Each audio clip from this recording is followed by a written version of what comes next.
hemos concluido con la digoxina. También les había comentado que es importante saber qué tratamiento no es beneficioso. Y entre el tratamiento que no es beneficioso están los antagonistas cálcicos, ¿no? Como los dihidropiridínicos y los no dihidropiridínicos, como la amlodipina, la filodipina. Eventualmente podemos utilizar amlodipina en pacientes con hipertensión arterial e insuficiencia cardíaca, que no podemos controlar la presión a pesar de haberles dado IECAS, ARAS o beta bloqueantes. Los inotrópicos orales como el samoterol, inhibidores de la fosfodiesterasa, dopaminérgicos o pulsas de dopa o dobutamina aumentaron la mortalidad. En general, todos los inotrópicos. Este más o menos es un algoritmo diagnóstico cuando sospechamos de un paciente con insuficiencia cardíaca. Hay que hacer una historia clínica poniendo especial énfasis en sus factores de riesgo cardiovascular, particularmente si son hipertensos o no, si están sometidos a drogas o medicamentos cardiotóxicos, ¿no? Y los medicamentos que utilizan. Después hay que hacer un examen físico minucioso y tratar de encontrar esos criterios de Framingham que habíamos mencionado. Y si están presentes, en otros países se usan los péptidos natriuréticos para corroborar el diagnóstico. Ya vamos a hablar luego de los péptidos natriuréticos. Y hacer un ecocardiograma para, obviamente, un electrocardiograma, una radiografía de tórax y posteriormente un ecocardiograma para poder clasificar si es una insuficiencia cardíaca con fracción de eyección reducida, fracción de eyección intermedia o fracción de eyección preservada. Otro tipo de medicamentos que muchas veces usamos para las complicaciones de los pacientes con insuficiencia cardíaca son los anticoagulantes. Dentro de estos anticoagulantes, el más conocido es la warfarina, pero también tenemos nuevos anticoagulantes orales que actúan a nivel del factor 10 como el rivaroxaban. ¿A quiénes vamos a dar? A pacientes que tienen fibrilación auricular, que tienen antecedentes de embolia, que uno les hace un ecocardiograma y encuentra un trombo, que tiene un aneurisma, que tiene una baja fracción de eyección, por ejemplo, menor de 30, o aquellos pacientes que tienen reposo prolongado, se van a beneficiar del uso de anticoagulantes.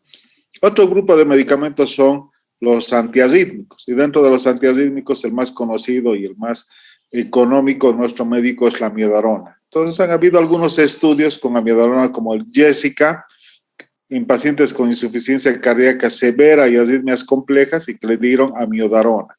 300 miligramos, le hicieron un seguimiento de 2 años y el resultado que, comparado con placebo, que obviamente la amiodarona produce una disminución de un 28% en el riesgo de muerte. Otro estudio, el EMIAT, también disminuyó la muerte súbita de los pacientes que recibían amiodarona en un 35%. Actualmente está demostrado que el cardiodesfibrilador implantable es mucho mejor que los antiarrítmicos clase 3, como la amiodarona, pero obviamente por el costo no son accesibles en nuestro medio. Hablamos un poco de la insuficiencia cardíaca con fracción de eyección preservada, es decir, aquellos que tienen una fracción de eyección mayor del 50%. Tienen una elevada prevalencia mayor al 50% y generalmente son pacientes que tienen comorbilidades, ¿no es cierto? Como son pacientes que pueden ser con patología pulmonar o con patología renal.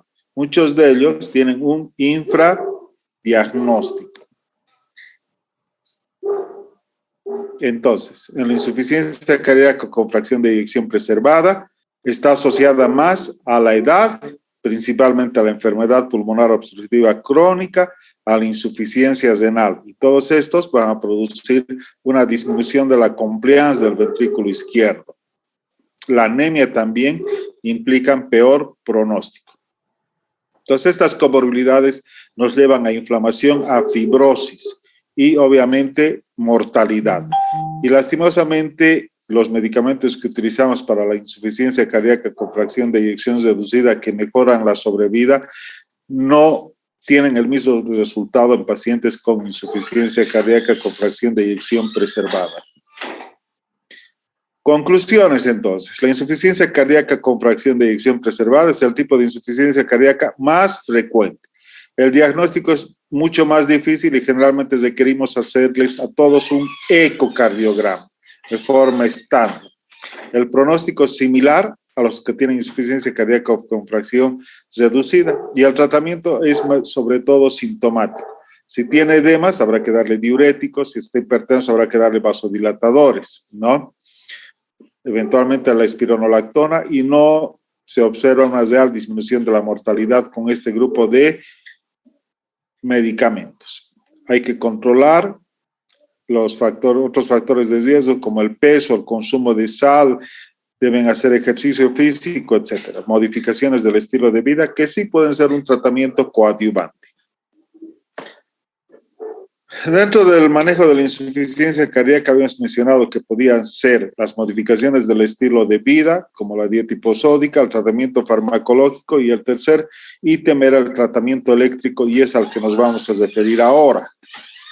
Dentro del tratamiento eléctrico tenemos el cardiodesfibrilador. Entonces, un equipo que cuando detecta arritmias complejas como taquicardia ventricular o fibrilación ventricular es capaz de producir una descarga en el interior del corazón, ¿no es cierto?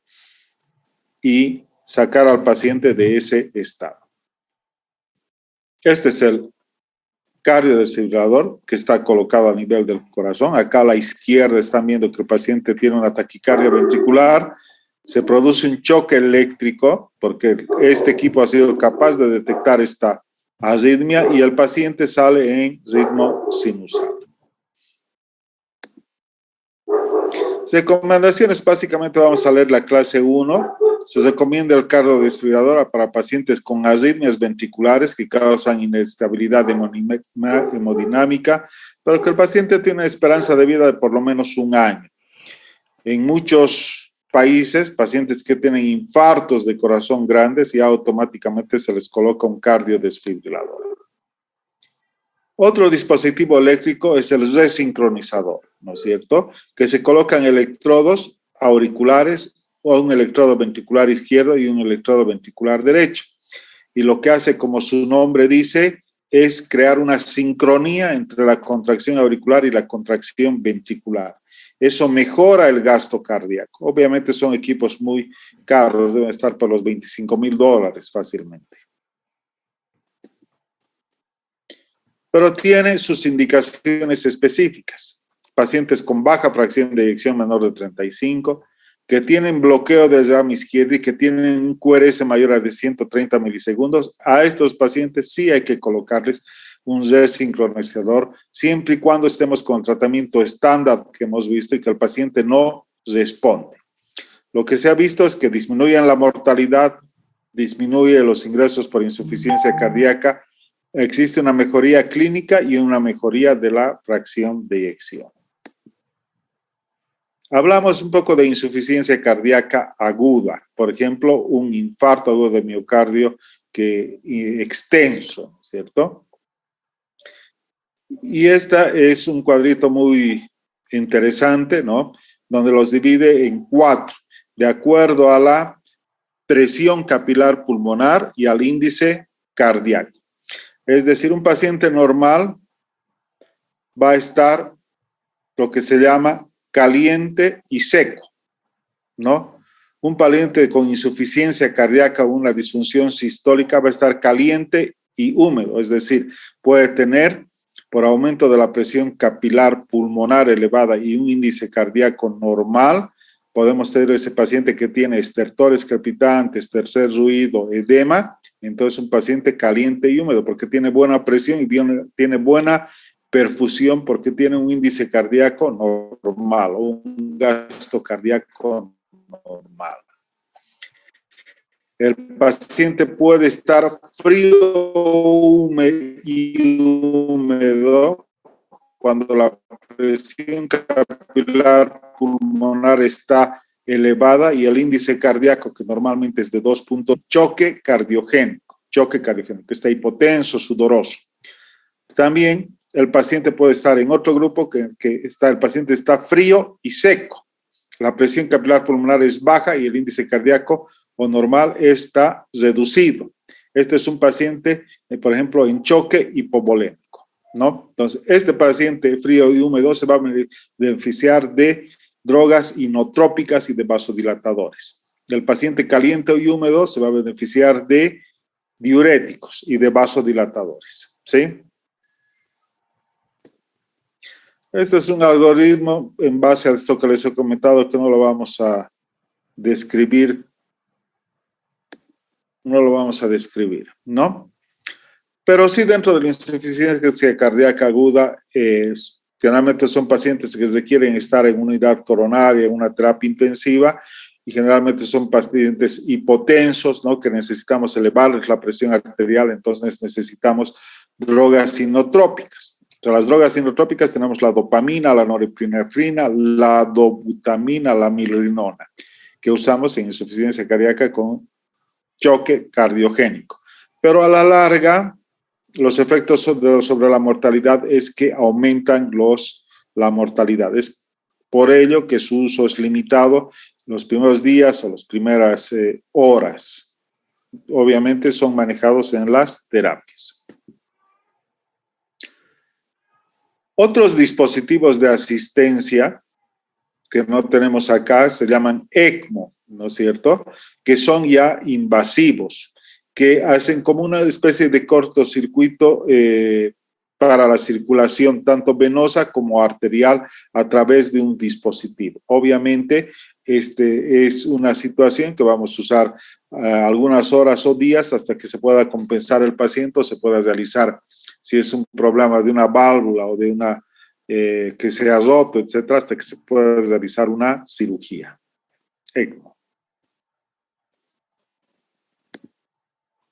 Y luego tenemos el tratamiento quirúrgico. Hemos pasado al tratamiento eléctrico al tratamiento quirúrgico. El paciente, por ejemplo, se les coloca estas mallas alrededor del ventrículo izquierdo para mejorar su contractibilidad. Pacientes que tienen aneurismectomía, se les saca el aneurisma y esto es una cirugía de Batista, ¿no? Pero obviamente la mortalidad a mediano plazo igual es alta. Tenemos, antes de llegar al trasplante, los corazones artificiales. Este señor lo ven como una mochilita con su batería y que es capaz, mediante estos dispositivos, mantener un gasto cardíaco adecuado, ¿no? Temporalmente. Y por último, el trasplante cardíaco, que está indicado en pacientes en etapa final de la insuficiencia cardíaca con síntomas severas, un pobre pronóstico y no tenemos otras opciones. Esta es la última. Obviamente conseguir un donador de un órgano cardíaco, de un corazón, es muy difícil, ¿no? Entonces, pero vean que tiene un buen resultado en centros experimentados, más o menos un 45% sobrevive a un trasplante cardíaco después de unos 10 años, ¿sí? En Bolivia no hay mucha experiencia al respecto, pero también es una alternativa. Hablamos un poco de los péptidos natriuréticos. Imagino que han debido llevar fisiología del BNP y pro-BNP, ¿no es cierto? ¿Cómo se liberan estos péptidos? ¿Recuerdan?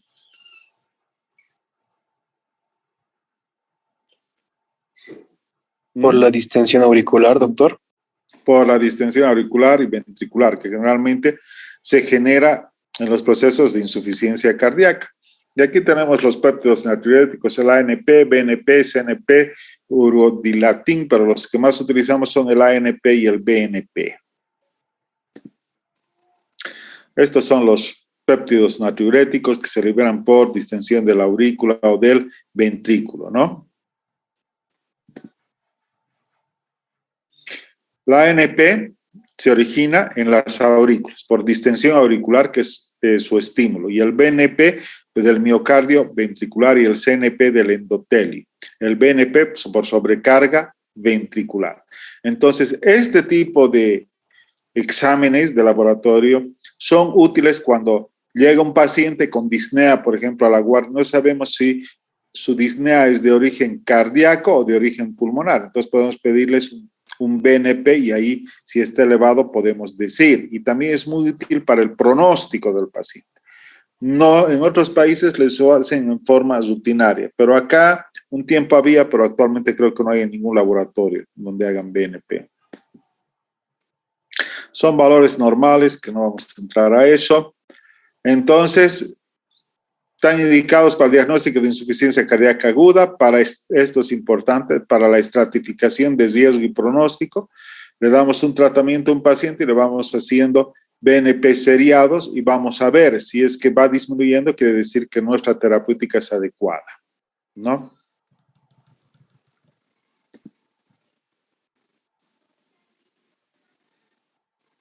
Y esto es para el pronóstico, ¿no es cierto? Pacientes que tienen menor BNP tienen más sobrevida que los que tienen BNP más alto. Y es lo que les decía, podemos usar estos péptidos para el diagnóstico. Pacientes con disnea, se les hace un examen físico, radiografía de tórax, electrocardiograma y BNP. Si el BNP es mayor, por ejemplo, a 400 picogramos, tiene una posibilidad de tener insuficiencia cardíaca de un 95%.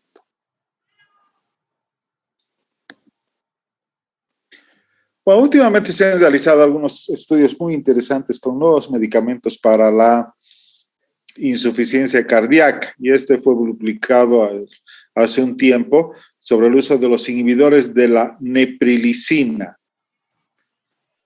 Vamos a ver un poquito. Versus placebo.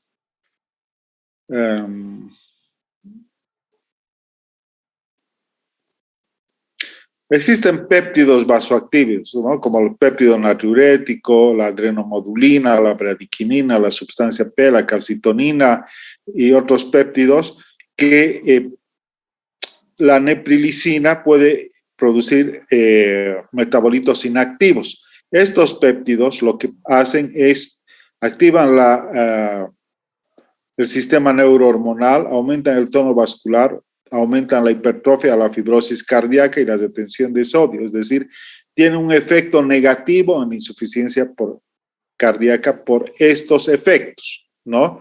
Porque producen mayor retención, fibrosis, hipertrofia. Pero si hay una sustancia como la neprilicina que inactiva estos metabolitos, entonces vamos a mejorar esta situación. Y es así que se ha usado la asociación de dos sustancias, que no vamos a revisar todo esto, ¿no? Que es el sacubitril y el valsartán, juntos, ¿no? Que son capaces de inactivar la neprilicina, estos péptidos vasoactivos, y al hacerlo producen vasodilatación, disminuyen la presión arterial, disminuyen el tono simpático, disminuyen los niveles de aldosterona, disminuyen la fibrosis, la hipertrofia y producen diuresis. Entonces, este es el efecto bueno que tiene la combinación de estos dos medicamentos, sacubitril, valsartán, ¿no? Porque actúan a nivel de dos cadenas, uno de la adenina-angiotensina aldosterona como el valsartán, que es un ARA2, y el otro, el sacubitril, a nivel de los péptidos vasoactivos. Entonces, estos dos medicamentos, el sacubitril y el valsartán, se compararon con el enalapril, que como sabemos, el enalapril es un medicamento que es muy útil en insuficiencia cardíaca en un estudio que se llamó Paradigm, ¿no?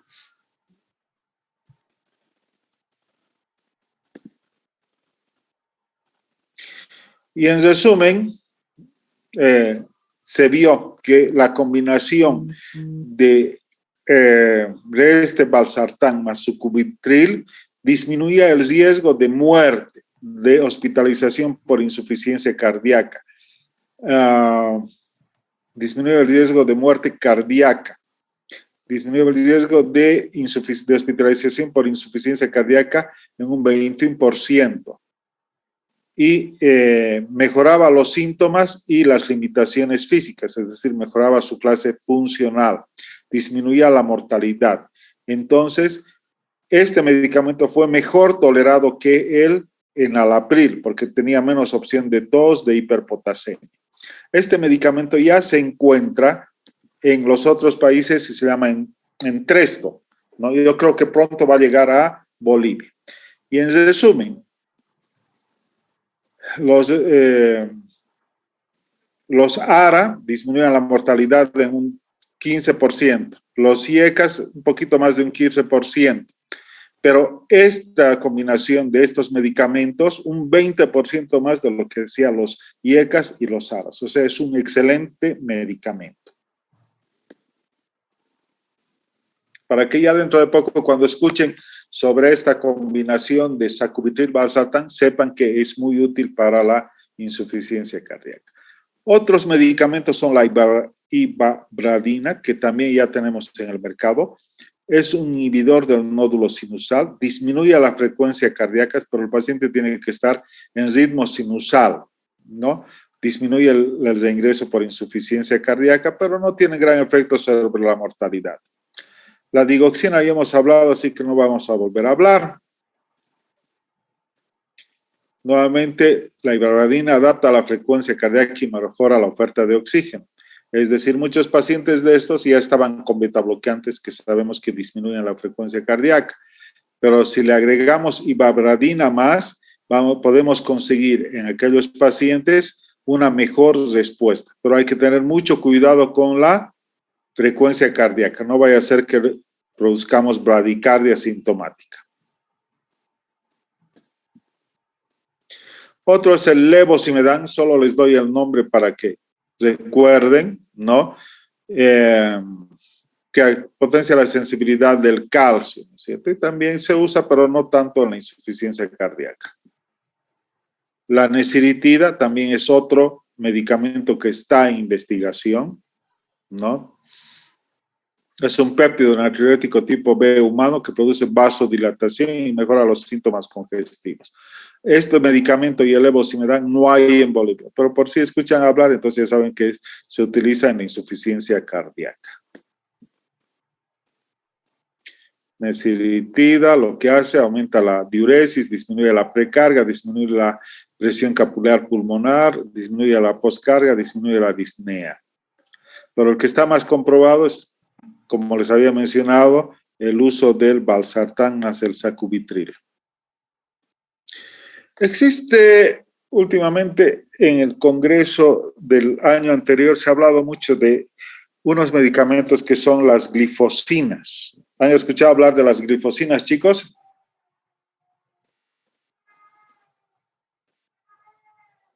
¿No? ¿Ninguno?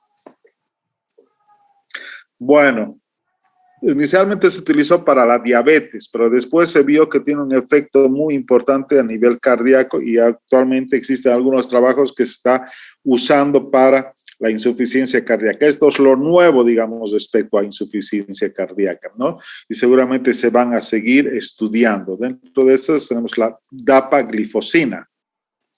Esto se ha presentado al Congreso Europeo del año anterior. Son los inhibidores de la SGLT2, mejor decirles glifosinas, ¿no es cierto? Hay varios. Uno de los más estudios importantes fue el Emperor con empaglifosina. Y lo que se vio con estos medicamentos, una disminución de hospitalizaciones por insuficiencia cardíaca, ¿no?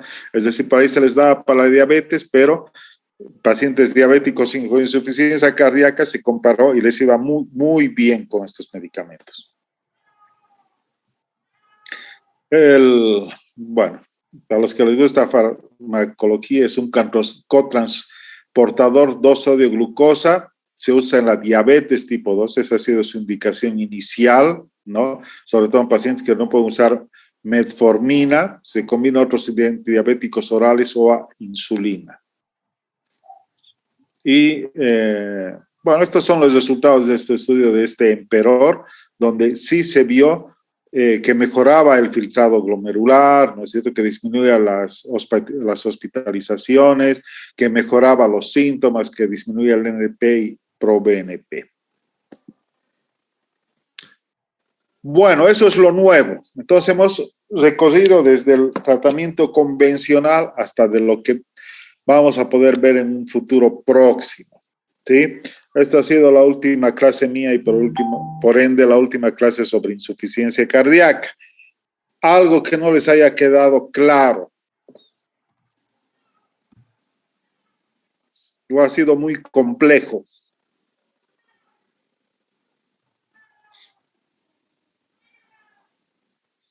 La primera parte, sobre todo la parte de ayer, es la que tienen que conocer. Esto, muchas de lo que hemos hablado como novedades, para que sepan lo que se está haciendo fuera y el futuro de la cardiología y en particular de la insuficiencia cardíaca. Pero respecto a todo lo anterior, digamos, la fisiopatología, el diagnóstico, cómo se hace, el diagnóstico clínico, los exámenes complementarios que deben pedir, poder clasificar a la insuficiencia cardíaca de acuerdo a las clasificaciones que hemos visto, pedir los exámenes complementarios, ¿no? Que nos pueden ayudar y colaborar tanto con el diagnóstico y el pronóstico y elegir los mejores medicamentos para el paciente. Obviamente hay que concientizarlos y hay que hacerles un seguimiento. Pero yo creo que muchos de ustedes tienen familiares que son hipertensos, diabéticos, entonces hay que tratar de controlarlos para evitar que lleguen a esta etapa ya de la insuficiencia cardíaca, ¿sí? Y ustedes están en esa opción y después cuando lleguen a internados, sean médicos también, ¿sí? ¿Alguna otra pregunta? Nada. ¿O ha quedado todo claro o ha quedado todo en la nebulosa? A ver, estaba muy complicado. Todos han quedado callados. A ver, chicos, ¿qué opinan? ¿Han entendido o no han entendido? Muy complejo. Se entendió, doctor, aunque es un poquito complejo en algunas partes. Bueno, lo que les recomiendo es que sobre esto que hemos avanzado, este fin de semana traten de leer un poquito, ¿no? Porque los temas siguientes que van a ser valvulopatías, cardiopatía isquémica, muchos van a desencadenar o van a llegar a la insuficiencia cardíaca. Entonces es bueno que conozcan un poco de la fisiopatología. Bien, chicos, si no hay preguntas, entonces a partir de mañana va a pasar con el doctor Ramiro Lara. Los estudiantes que están en su grupo pueden hablar con él y decir que ya puede empezar, seguramente les va a dar el tema de valvulopatías. Conmigo ya no.